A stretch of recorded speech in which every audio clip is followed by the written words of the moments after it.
5 വയസ്സുകാരൻ ഷെഫീഖിനെ കൊലപ്പെടുത്താൻ ശ്രമിച്ച കേസിൽ ശിക്ഷാവിധി. കേസിൽ ഒന്നാം പ്രതിയും ഷെഫീഖിന്റെ പിതാവുമായ ഷെരീഫിന് 7 വർഷം തടവും രണ്ടാം പ്രതിയായ രണ്ടാനമ്മ അനീഷയ്ക്ക് 10 വർഷം തടവുമാണ് വിധിച്ചത്.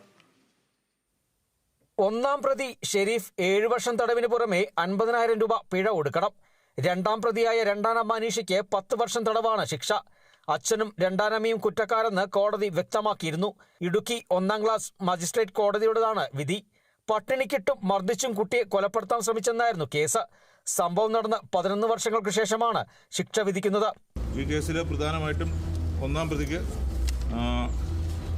326 IPC പ്രകാരം 7 വർഷം തടവും 50,000 രൂപ പിഴയും, അതുപോലെ തന്നെ 323 IPCക്ക് 1 വർഷം തടവും, JJ ആക്ട് പ്രകാരം 23 പ്രകാരം 1 വർഷം തടവും, രണ്ടാം പ്രതിക്ക് 307 IPC പ്രകാരം 10 വർഷം തടവും 2 ലക്ഷം രൂപയും പിഴയും, 324 IPC പ്രകാരം 3 വർഷം തടവും, 323 IPC പ്രകാരം 1 വർഷം തടവും, JJ ആക്ട് 23 പ്രകാരം 1 വർഷം തടവുമാണ് വിധിച്ചിരിക്കുന്നത്. ഈ ശിക്ഷയെല്ലാം ഒരുമിച്ച് അനുഭവിച്ചാൽ മതിയോ? എങ്ങനെയാണ് ശിക്ഷ?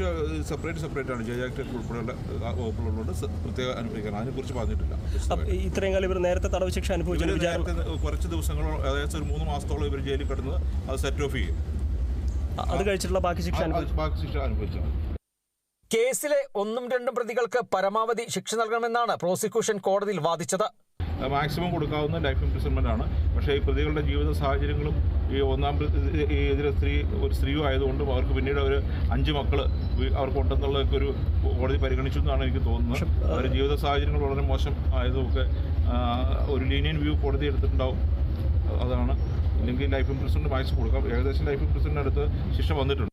2013 ജൂലൈ 15-നാണ് ക്രൂരമായ മർദ്ദനത്തെ തുടർന്ന് കുഞ്ഞിനെ കട്ടപ്പനയിലെ സ്വകാര്യ ആശുപത്രിയിൽ പ്രവേശിപ്പിച്ചത്. ദൃക്സാക്ഷികളില്ലാതിരുന്ന കേസിൽ മെഡിക്കൽ തെളിവുകളുടെയും സാഹചര്യ തെളിവുകളുടെയും സഹായത്തോടെയാണ് പ്രോസിക്യൂഷൻ വാദം പൂർത്തിയാക്കിയത്. വർഷങ്ങൾ നീണ്ട ചികിത്സയ്ക്കൊടുവിൽ ഷെഫീഖ് ജീവിതത്തിലേക്ക് തിരികെയെത്തിയെങ്കിലും തലച്ചോറിനേറ്റ ക്ഷതം കുട്ടിയുടെ മാനസിക വളർച്ചയെ സാരമായി ബാധിച്ചു. ഇപ്പോൾ 17 വയസ്സുള്ള ഷെഫീഖിനെ പരിചരിക്കുന്നത് ആയ രാഗിണിയാണ്. കേരളത്തിൻ്റെ എല്ലാ തെറ്റ് ചെയ്തവരെ മാറ്റി നിർത്തി കഴിഞ്ഞാൽ ബാക്കി എല്ലാവരും എൻ്റെ വാവച്ചിയുടെ കൂടെ നിന്നതുകൊണ്ട്, അതായത് അവന് ഒന്നും പറയാൻ പറ്റിയില്ലേലും അവന്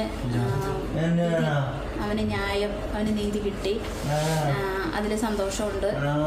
സങ്കടം പറയുന്നത് എന്നാന്ന് പറഞ്ഞാൽ അവനെ മുളയിലേ നുള്ളി. അപ്പം ഈ ഒരു സാഹചര്യത്തിൽ തന്നെയല്ല അവൻ എന്തോരം വളർന്നാലും അവൻ്റെ ജീവിതശൈലി ഇങ്ങനെ ആയിരിക്കുമല്ലോ.